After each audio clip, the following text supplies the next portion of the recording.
on va passer à la création de notre premier produit. Alors, donc, pour cela, on va venir sur Produit. Et on va cliquer sur Ajouter un produit. Alors, donc, si vous êtes à ce stade-là, vous avez normalement le nom de votre produit pour vous faire aider par ChatGPT. On va utiliser simplement cet exemple-là. En 16 jours, transformez votre mental en âme de réussite. Ce qu'il faut savoir, c'est qu'en termes de type de produit, si c'est un produit téléchargeable, par exemple, un e-book, c'est un produit téléchargeable, vous savez, c'est un fichier que je mettrai dans un fichier PDF que je mettrai à disposition des différents clients. Là, vous laissez téléchargeable. Maintenant, si c'est un cours que vous voulez faire, ici sur Chariot, vous ne pouvez pas héberger. Chariot n'est pas une plateforme d'hébergement de formation. Vous pouvez que mettre les liens des différentes vidéos que vous allez peut-être héberger sur Google Drive ou bien sur Vimeo ou bien sur YouTube. Voilà. Mais ici, sur cours, vous ne pouvez mettre que les liens. Vous ne pouvez pas héberger comme System.io. Non, c'est pas possible. Et là, service, si vous voulez promouvoir, proposer vos compétences sous forme de prestation de service, vous cliquez sur service. Par exemple, on va ici choisir téléchargeable, puisque c'est un fichier qu'on va télécharger. Alors, catégorie, on va prendre business finance, paiement unique, puisqu'il y a plusieurs types de paiements. Ça peut être gratuit, ça peut être paiement libre. On va choisir paiement unique. Et ici, en termes de prix, il y a deux types de prix. Il y a le prix officiel et il y a le prix promotionnel. Alors, ce qui va afficher, ce sera le prix promotionnel. Par exemple, si mon e-book, je veux le vendre à 5 000 francs. Je dirais, par exemple, le prix officiel, ça fait 20 000 francs. Et le prix promotionnel, 5 000 francs. Et je vais cliquer sur créer un produit. Donc ça, c'est la première étape pour créer son produit. Alors, la deuxième étape ici, c'est ce qu'on appelle la présentation du produit.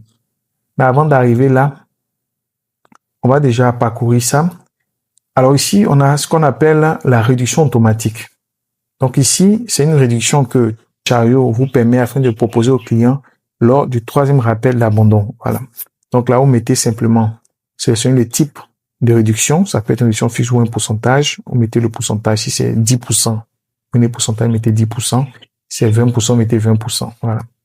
Ici, c'est la période de validité du prix. Ici, vous pouvez proposer une période de validité. Ça va permettre de créer l'urgence. C'est une forme de marketing. Alors, ici, l'URL du produit permet de personnaliser le produit. Par exemple, si mon produit, c'est un e-book sur la transformation mentale, alors je peux mettre ici transformation-mentale. Voilà, si c'est trop long, je mets simplement mental. Voilà. Alors ici, guide d'achat. Si vous activez cela, c'est quelque chose que vous proposez. Par exemple, au niveau du guide d'achat, vous pouvez proposer un fichier pour indiquer comment utiliser le produit au client. Si vous voulez porter vos fichiers, vous ne pouvez pas vous cliquer là. Ajouter des filigranes à vos fichiers. Bon, vous pouvez cocher comme décocher, mais moi je décoche.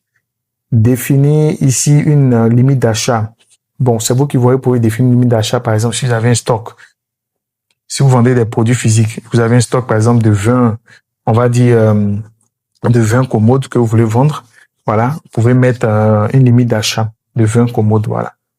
Alors, donc, ici, il y a la possibilité de pouvoir créer un produit que vous allez masquer sur votre boutique. Ça veut dire que les clients qui viendront par défaut sur votre boutique ne verront pas ce produit-là. Par contre, vous pouvez proposer ce produit-là avec un lien direct à d'autres clients. Voilà. Ici, masquer le nombre d'achats. Vous pouvez décider de garder cette confidentialité en termes de nombre d'achats, mais moi, par défaut, je laisse.